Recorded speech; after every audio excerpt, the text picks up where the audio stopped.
Hi friends, welcome to my YouTube channel. आज हम लोग चर्चा करेंगे यूजीसी नेट सिलेबस के बारे में, जिसमें आपका पेपर 1 पेपर 2 दोनों रहेगा। ठीक है, इसको डिस्कशन करने का तात्पर्य ये है क्योंकि बहुत सारा स्टूडेंट ने कमेंट किया था कि सर यूजीसी नेट का सिलेबस क्या होता है और कैसे हम लोग इसको स्टडी करना शुरू करें और इसमें कितना क्वेश्चन होता है, कितना मार्क्स होता है और हम लोग कब एलिजिबल होते हैं। ठीक है, तो इसी के यही जो रीज़न था, इसी रीज़न के लिए मैंने आज एक वीडियो बनाने का निश्चय किया है और आप सभी को इसके माध्यम से क्लियर करने का मैंने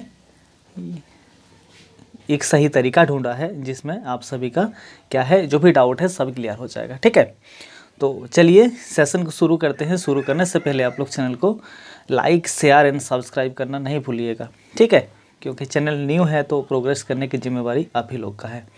ठीक है, देखिए यहाँ पर क्या लिखा हुआ है कि first paper, right, first paper में आपका टोटल कितना क्वेश्चन दिया हुआ है, 50। सेकंड पेपर दिया हुआ है, सेकंड पेपर में दिया है क्वेश्चन शो, यानी कि हर एक क्वेश्चन में आपका 2 मार्क्स है। ठीक है, 2 मार्क्स है तो 50 क्वेश्चन में आपका 100 मार्क्स हो गया। सेकंड पेपर में आपका कितना है, क्वेश्चन 100 है, यानी कि इसमें भी 2 मार्क्स है तो आपको कितना है, 200 मार्क्स बन गया। राइट, कुल मिलाकर आपका कितना मार्क्स होता है, 300 मार्क्स होता है। ठीक है, अगर आप सही करेंगे तो आपको 2 मार्क्स मिलेगा, अगर आप सही नहीं करेंगे तो आपको क्या होगा, 0 मार्क्स मिलेगा। कोई नेगेटिव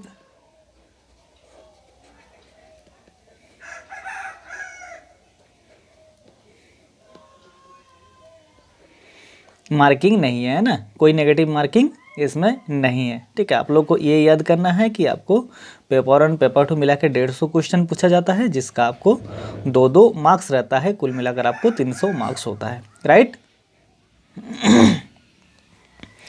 टोटल आपको समय कितना दिया जाता है, टोटल आपको समय 3 घंटा दिया जाता है, जिसमें क्या है, आपको पेपर 1 एंड पेपर 2 दोनों इंक्लूडिंग रहता है। ये आपके ऊपर निर्भर करता है कि आपने कितना समय के अंदर इसको पूरा करेंगे। ठीक है, ऐसा नहीं है कि पेपर 1 के लिए 1 घंटा, पेपर 2 के लिए 2 घंटा, बिल्कुल नहीं है। आपको इस समय के अंदर पूरा करना है, 3 घंटा के अंदर टोटल आपको 150 क्वेश्चन को अचीव करना है। ठीक है, अब आप लोग एक चीज़ समझिए, पेपर 1 जो होता है ना, पेपर 1 को क्या कहता है, कंपलसरी सब्जेक्ट कहता है ना, कंपलसरी सब्जेक्ट इसको कहता है, क्योंकि इसमें क्या होता है, आपको पास करना जरूरी होता है ना, इसमें आपको पास मार्क्स जरूरी होता है। अब आप लोग के मन में सवाल जरूर उठ रहा है कि सर पेपर 1 का पास मार्क क्या होता है। पेपर 1 का आप लोग समझ लीजिए, है ना, या मैं आप लोग को कैटेगरी लिख दे रहा हूँ पहले, कैटेगरी एंड आपका minimum marks. Right, minimum marks.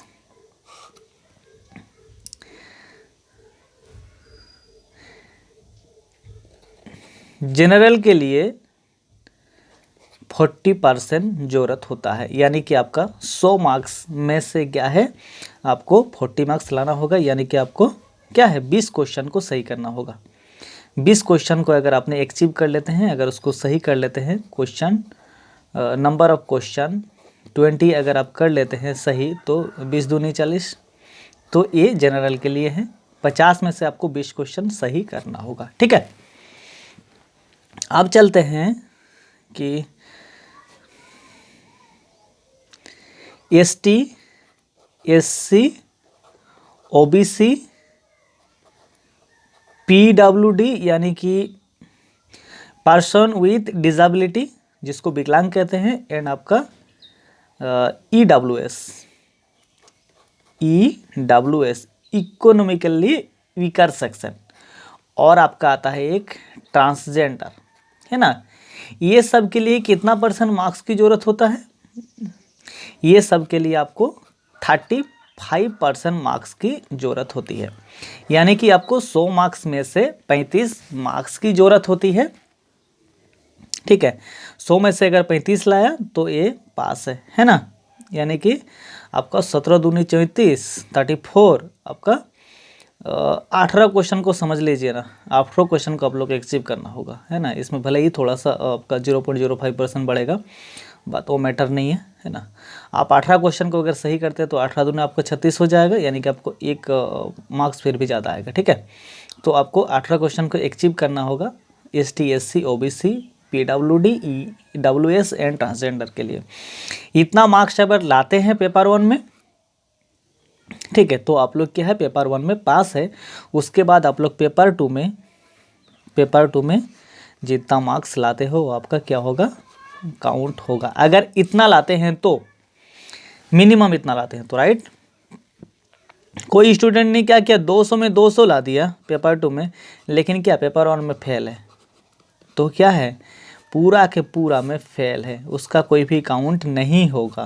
Paper 1 क्या है आपका कंपलसरी है, उसमें आपको पास करना ही होगा। उसके बाद पेपर 2 में आप जितना लाते हैं, है ना, जिसके आधार पर आपको क्या होता है, मेरिट बनता है, कट ऑफ मार्क्स जितना जाता है उसके आधार पर आपका सिलेक्शन होता है, राइट। आप समझ गए आप लोग।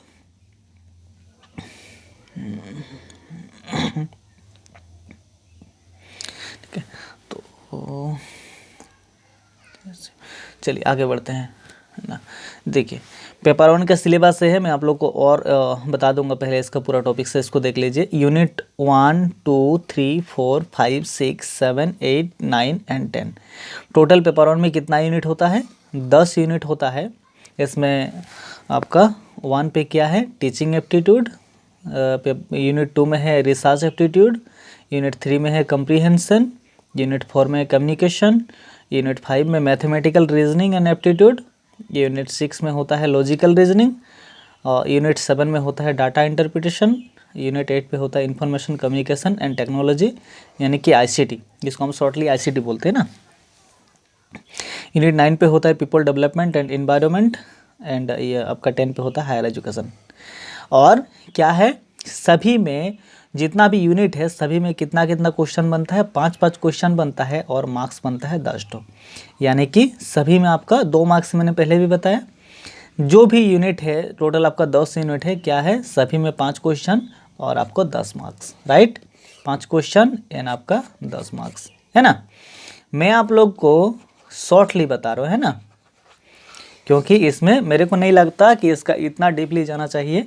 आप लोग खुद समझदार है, जब आप लोग सिलेबस को डाउनलोड करेंगे और जब इसको देखेंगे तो क्या है आप लोग वो समझ जाएंगे। मैं आप लोग को लिंक प्रोवाइड कर दूंगा, चाहे आप जिसमें कंफर्टेबल हो, आप इंग्लिश में या फिर हिंदी में डाउनलोड कर सकते हैं, मैं आप लोग को लिंक प्रोवाइड कर दूंगा, ठीक है, वीडियो डिस्क्रिप्शन में।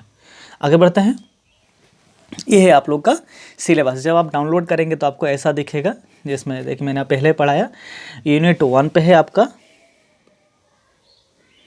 यूनिट 1 हो गया, इसमें आपका क्या है टीचिंग एप्टीट्यूड। टीचिंग एप्टीट्यूड के अंदर इतना सारा है, teaching concept, objective, leaves of teaching etcetera, है ना, जो भी इसको देख लीजिएगा अच्छा से। आगे बढ़ते हैं, यूनिट 2 पे क्या है आपका, देखिए रिसर्च एप्टीट्यूड है। रिसर्च एप्टीट्यूड में क्या है, research meaning, types and characteristic, positivism and post positivism. फिर आपका यूनिट 3 पे है कम्प्रीहेंशन, यूनिट 4 पे है कम्युनिकेशन। कम्युनिकेशन के इतना सारा पार्ट है, meaning, types and characteristic of communication, effective communication, verbal and non verbal, inter culture and group etcetera, जो भी इसको देख लीजिएगा ना। अच्छा से देखिएगा आप लोग, जब इसको जानने का कोशिश करेंगे तो भी आप लोग के लिए क्या है ये सूटेबल रहेगा, आप समझ पाएंगे। वैसे मैं आपको जितना समझा दूँ, जब तक आप इसको डाउनलोड करके नहीं देखेंगे आप नहीं समझ पाएंगे। और चाहे कोई भी बच्चा किसी भी सब्जेक्ट से, उसका कौन सब्जेक्ट हो, पेपर 1 को कंपलसरी है। पेपर 1 सभी के लिए क्या है सेम रहेगा, पेपर 1 सभी के लिए सेम रहेगा, किसी के लिए कोई परिवर्तन नहीं होगा, है ना। पेपर 1 सभी के लिए एक जैसा होता है, राइट। आगे बढ़ते हैं, फिर आपका यूनिट 6 में क्या है लॉजिकल रीजनिंग। लॉजिकल रीजनिंग का पार्ट देख लीजिए, understanding the structure of a argument, argument forms, structure of categorical proposition, mood on and figure, formal and informal fallacies, जो भी एटसेट्रा आप लोग देख लीजिएगा ना। फिर आपका यूनिट 7 में है डाटा इंटरप्रिटेशन। इसको ध्यान से देखिए, डाटा इंटरप्रिटेशन ये हम लोग क्लास में शुरू किए हैं, राइट। जो बच्चा क्लास का वीडियो नहीं देख रहा वो रेगुलरली वीडियो को देखिए, तभी आप लोग समझेंगे, ठीक है। रेगुलरली वीडियो को देखिए, वीडियो को व्यू कीजिए और उसको पूरा देखिए, तो जाके क्या है आप समझ पाएंगे। ऐसा नहीं कि स्किप कर दिया फिर बीच में मैंने कुछ पॉइंट बोला तो क्या है आप लोग स्किप ही रह जाओगे, फिर आपको पूरा का पूरा वीडियो नहीं समझ में आएगा, राइट। जिसमें डाटा पर इंटरप्रिटेशन में क्या क्या है देखिए आप, sources, acquisition and classification of data, quantitative and qualitative data, graphic representation जिसमें आपका bar chart, histogram, pie chart, table chart आता है एंड लाइन चार्ट आता है, right. And mapping of data आता है, डाटा इंटरप्रिटेशन और एंड आपका डाटा एंड गवर्नेंस आता है। तो ये इतना सारा आपका डाटा इंटरप्रिटेशन का पार्ट है, ये अभी क्या है हमारे यूट्यूब चैनल में शुरू हो चुका है, राइट। मैं आप लोग को लाइव क्लास इसीलिए दे नहीं पा रहा हूँ कि मैं आप लोग पहले ही बताया था कि चैनल न्यू क्रिएट किया गया आप लोग की सुविधा के लिए, क्योंकि ठीक है।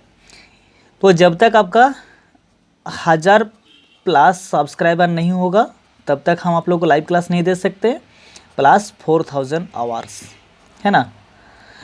ये जब अचीव कर लेंगे तो क्या है आप लोग को हम लाइव क्लास दे पाएंगे। तो आप लोग का ये जिम्मेदारी है, मैंने आप लोग को निस्वार्थ भाव से पढ़ा रहा हूँ, मैं आप लोग को एजुकेटेड कर रहा हूँ। तो आप लोग चैनल को शेयर कीजिए, सब्सक्राइब कीजिए एंड लाइक कीजिए और दोस्तों को कहिए कि आप भी आइए और जुड़िए, ठीक है। जिसमें क्या है इस चैनल में कभी भी आप लोग को ऐसा नहीं है कि अभी न्यू है तो पैसा नहीं लिया जा रहा। इस चैनल क्या है जीवन भर के लिए आप लोग का निःशुल्क रहेगा, ठीक है। जीवन भर के लिए आपका निःशुल्क रहेगा, कोई भी आप लोग को चार्ज पे नहीं करना होगा, राइट। आगे बढ़ते हैं, ठीक है। देखिए यूनिट 9 पे है आपका पीपल डेवलपमेंट एंड एनवायरनमेंट, फिर आपका ये सब पार्ट है देख लीजिएगा इसको। फिर आपका 10 में है higher education, institution of higher learning and education in the ancient India, evolution of higher learning and research in the post independence India. जो भी है इसको देख लीजिएगा और इसको समझने की कोशिश कीजिएगा। आप लोग को कहीं अगर समझ में नहीं आता है तो आप लोग मेरे को पूछिएगा, कमेंट कीजिएगा, मैं आप लोग को ज़रूर बताऊंगा, राइट।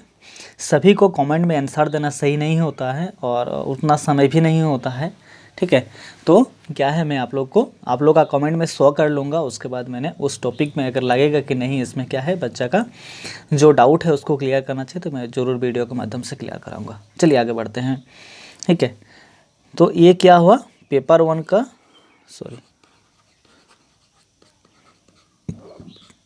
पेपर 1 का जो सिलेबस था वो क्या है कंप्लीट हो गया है ना। अब हम लोग बढ़ेंगे पेपर 2 में। पेपर 2 में हम लोग कोई भी एक सब्जेक्ट को उठा सकते हैं, जो आप लोग का जो ऑन सब्जेक्ट है, चाहे मैथमेटिक्स है, रीजनिंग है, म्यूज़िक है या फिर आपका हिंदी है, इंग्लिश है, जो भी है आप उसको देखिएगा। मैं आप लोग को अभी समझाने वाला हूँ, ठीक है। सिलेबस पॉलिटिकल साइंस का है ना, कि ये पेपर 2 है। तो चलिए आगे बढ़ते हैं। इसमें क्या है, इसमें भी आपका 10 यूनिट है, जिसमें आप देख लीजिए पॉलिटिकल थ्योरी। पॉलिटिकल थ्योरी के अंदर क्या क्या आता है, liberalism, conservatism, socialism, Marxism, feminism, ecologicalism, multiculturalism and post modernism. फिर आपका यूनिट 2 में आ गया पॉलिटिकल थॉट, जिसके अंदर आपका कन्फ्यूशियस, प्लेटो एट्सेट्रा है ना, देख लीजिएगा। फिर आप यूनिट 3 में देखिए इंडियन पॉलिटिकल थॉट है। यूनिट 4 में है आपका कंपैरेटिव पॉलिटिकल एनालिसिस। फिर आपका 5 में है, यूनिट 5 में है इंटरनेशनल रिलेशन।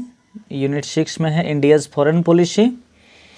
फिर आपका 7 में है पॉलिटिकल इंस्टीट्यूशन इन इंडिया। फिर आपका 8 पे है पॉलिटिकल प्रोसेस इन इंडिया। 9 में है आपका पब्लिक एडमिनिस्ट्रेशन। 10 में है governance and public policy in India, ठीक है। तो इसका इतना सारा क्या है कंसेप्ट है, इसको देख लीजिएगा, ठीक है। ये बताने की ज़रूरत नहीं है क्योंकि आप लोग नेट का स्टूडेंट है, आप लोग खुद समझदार है, ठीक है। आप लोग और एक बात समझ लीजिए, मैंने स्किप कर दिया वो वाली बात को बताया नहीं। ये बहुत आप लोग को जानने के लिए मस्ट है और ये आपको जानना तो ज़रूरी है ना। चाहे एमए हो, एमएससी हो, एमकॉम हो, या फिर ठीक है कहीं जो भी हो आप लोग का, जिसमें आपको पीजी पोस्ट ग्रेजुएट के अंदर आता है।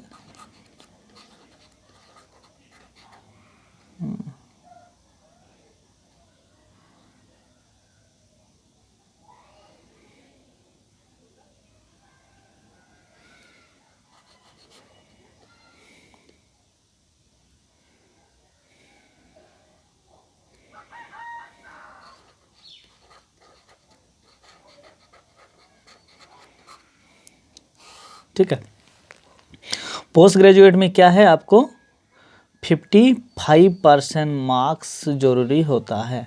ठीक है, आपका ऑन सब्जेक्ट पे क्या होता है, 55% मार्क्स जरूरी होता है, चाहे आप जनरल से हो या फिर ओबीसी से हो।